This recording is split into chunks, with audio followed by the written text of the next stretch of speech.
आगे कुछ बिना फालतू की बात करें, सीधे अपना क्वेश्चन स्टार्ट करते हैं। क्वेश्चन हमारा पहला कह रहा है कि if mth term is 1/n and nth term is 1/n। जब भी आपको इस तरह की चीजें दे रखी हो कि मैं mth टर्म को n की टर्म्स में बता रहा हूँ, nth टर्म को m की टर्म्स में बता रहा हूँ, जैसे कि वाला क्वेश्चन है pth term is q, qth term is p। इस टाइप के क्वेश्चन में आपको एक ही अप्रोच लगानी है। उसी अप्रोच के बारे में हम बात करें। क्या अप्रोच लगानी है? अगर मैं आपसे बोलता हूं कि 10th टर्म, तो आप क्या करते हो? a10 लिखते हो और यहाँ पे a प्लस 10 माइनस 1d इस तरीके से लिख दोगे। हम प्रीवियस 2 लेक्चर्स में कर चुके हैं। nth टर्म पूछता हूं तो आप यहाँ पर n लिख देते हो, ठीक है। और nth टर्म की जो भी वैल्यू आती है, जैसे कि किसी इक्वेशन में 10th टर्म की बच्चों वैल्यू आई है 5, तो आप क्या करोगे? यहाँ पर 5 लिखोगे और इसको इस तरीके से लिख के छोड़ दोगे। बाकी अपने हम सॉल्व करते रहेंगे। यही चीज हमको यहाँ पर भी यूज करनी है। तो कैसे यूज करनी है उसके बारे में बात करेंगे। उससे पहले फिर हमें क्या करना है, हम mth टर्म हमें 1/n दे रखा है, तो हम पहले mth टर्म की वैल्यू लगाएंगे, वैल्यू निकालेंगे और उसमें एक इक्वेशन बनाएंगे। सिमिलरली nth टर्म 1/m दे रखा है, उसमें भी एक इक्वेशन बनाएंगे। हमारे पास दो इक्वेशन आ जाएंगे। इन दो इक्वेशंस में अभी मैं आपको दिखाऊंगा, आपके पास दो अननोन वेरिएबल्स हैं, m और n। मुझे पता है कि m n और क्वेश्चन में दे रखा है। अननोन वेरिएबल्स कौन से होंगे यहाँ पे? सर आप एपी की बात कर रहे हो, ना तो आपने फर्स्ट टर्म बताई मेरे को और ना ही आपने मेरे को क्या बताया, कॉमन डिफरेंस बताया। तो मैं यही करूंगा कि उन दोनों इक्वेशंस की हेल्प से फर्स्ट टर्म और कॉमन डिफरेंस निकालने की कोशिश करूंगा। तो देखते हैं कैसे। हमको बोल रखा है कि सर mth टर्म मतलब am की वैल्यू 1/n है, तो क्या मैं इसको a plus m minus 1d equals to 1/n लिख सकता हूं? सर बिल्कुल लिख सकते हैं, हम ऑलरेडी पढ़ के आ चुके हैं इसके बारे में। और मुझको क्या गिवन है कि nth टर्म जो है वो 1/m है, तो क्या मैं इसको a plus n minus 1d equals to 1/m लिख सकता हूं? सर बिल्कुल लिखा जा सकता है। चलिए लिखा जा सकता है तो आगे की बात करते हैं। अब मेरे पास दो इक्वेशंस बने, m और n। क्वेश्चन में गिवन है, अननोन क्वांटिटी नहीं है। इन दो इक्वेशंस में मेरे पास ना मुझे a की वैल्यू पता है ना मुझे d की वैल्यू पता है।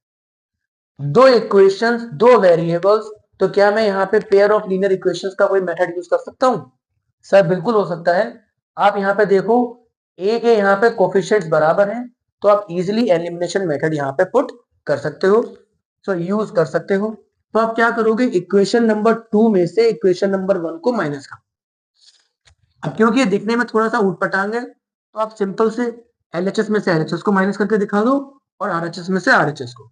जैसे इक्वेशन नंबर 2 कह रही है a plus n minus 1d, इसमें से हम क्या माइनस करेंगे? a plus m minus 1d को, और यहां पे बचेगा 1/m माइनस 1/n।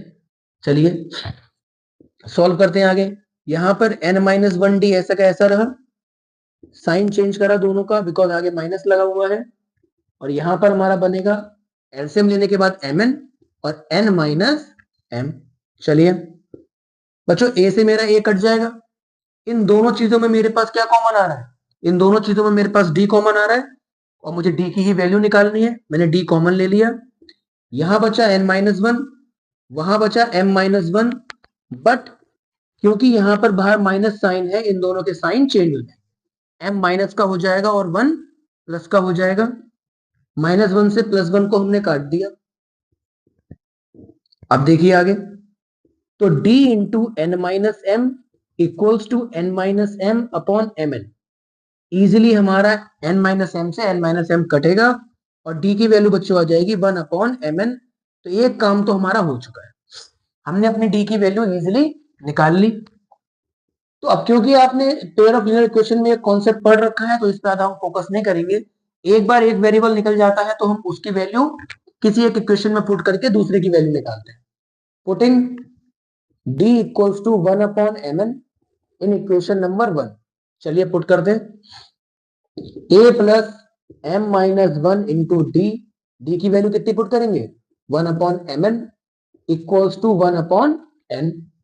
चलिए a plus m upon m n, क्योंकि हम मल्टीप्लाई करेंगे इसकी, minus 1/mn equals to 1/n। अब आप ध्यान से अगर देखो, क्या इसमें m से m कट सकता है? सर कट सकता है, आप काट दो। ये नेक्स्ट स्टेप का काम है। ऊपर क्या बचेगा 1, नीचे क्या बचेगा n।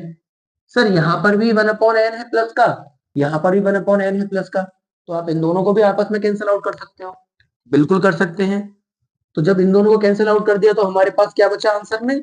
सर आंसर में बचा a equals to 1/mn, because ये उठ के उस तरफ चला जाएगा।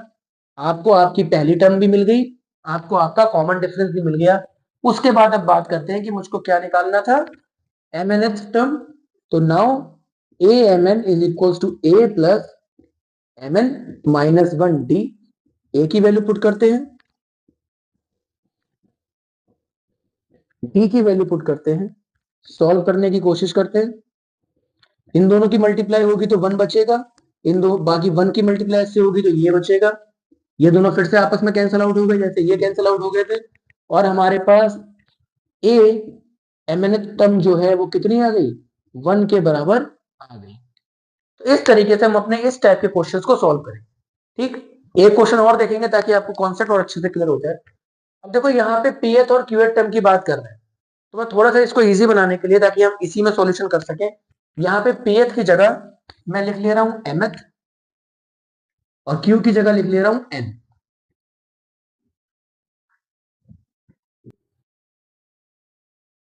ठीक है, ये काम हमने करा।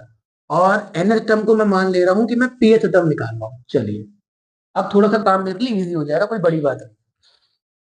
तो क्योंकि मुझे mth टर्म n दे रखी है, मैं सीधे यहाँ पे क्या करूंगा कि सर mth टर्म मेरे पास इस बार कितनी है, n के बराबर है।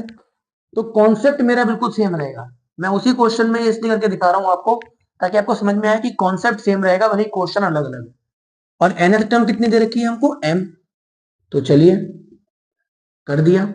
इसके बाद में सेम चीज, आप d की वैल्यू निकालने की कोशिश करोगे तो सेकंड में से फर्स्ट को माइनस करेंगे। तो आइए माइनस करते हैं। बच्चों LHS वाला माइनस तो वैसे का वैसे ही रहेगा, उसमें तो कोई फर्क नहीं पड़ने वाला। तो यहां पर m minus n, m minus n, m minus n. चलिए तो d कितना बचा, n minus n equals to m minus n. d की वैल्यू निकालने के लिए आप n माइनस m को नीचे ले जाओगे। ये एक दूसरे के क्या है, एडिटिव इनवर्स है। एडिटिव इनवर्स का मतलब क्या होता है, एक दूसरे के आगे आप उनके माइनस लगा दो, इसके आगे माइनस से मल्टीप्लाई कर दोगे तो ये बन जाएगा, इसकी माइनस से मल्टीप्लाई कर दोगे तो ये बन जाएगा। और इतनी डिटेल में नहीं, सिंपल सा है कि आप इसमें से माइनस कॉमन ले लो। एक बार आपने माइनस कॉमन ले लिया तो ऊपर वाली टर्म नीचे वाली टर्म दोनों बराबर बन गई। डी की वैल्यू कितनी आ गई हमारे पास, -1 के बराबर आ गई। फिर आपने क्या करा, आपने बच्चों डी की वैल्यू को, जो कि -1 हमारी आई है, उसको पुट करा इन इक्वेशन नंबर 1। चलिए a plus m minus 1 into -1 equals to m। तो a equals to -m plus 1 equals to n। a की वैल्यू आ गई हमारी n प्लस m माइनस 1 के बराबर। चलिए मुझको मेरी फर्स्ट टर्म भी मिल गई, मुझको मेरी लास्ट टर्म, मुझको मेरा कॉमन डिफरेंस भी मिल गया। अब मुझको क्या करना होगा, सर अब कुछ नहीं करना है, pth टर्म की बात कर रहे हैं क्वेश्चन में, तो आप ap निकाल दो। ap कितना होगा, a plus p minus 1 into D. दोनों की वैल्यू पुट करते हैं। a की वैल्यू ये रही, d की वैल्यू -1 है। चलिए n m -1, माइनस की वजह से ये माइनस भी हो जाएगा और वो +1 हो जाएगा, +1 से -1 कट गया। और इस तरीके से हमारा ये वाला क्वेश्चन भी सॉल्व हो गया। तो आपने देखा दोनों क्वेश्चन में कुछ खास अलग नहीं था। क्या करना है, आपको कॉन्सेप्ट समझना है कि आपको mth टर्म 1/n दे रखी है या फिर n दे रखी है, आप उससे अपने दो इक्वेशन बनाओगे। उन दो इक्वेशन से आप सबसे पहले एलिमिनेशन मेथड लगा के d की वैल्यू फाइंड करोगे। d की वैल्यू फाइंड करने के बाद आप वहां पर उसको इक्वेशन नंबर 1 या फिर इक्वेशन नंबर 2 में पुट करके a की वैल्यू निकालने की कोशिश करोगे। एक बार आपके पास a की वैल्यू निकल आई, एक बार आपके पास d की वैल्यू निकल आई, फिर जो भी आपसे पूछा हुआ है वो basic journal term of AP का फॉर्मूला लगा के आप इजीली उसको फाइंड कर सकते हो। बस कंडीशन क्या है कि आपको इस टाइप की कैलकुलेशन आनी चाहिए।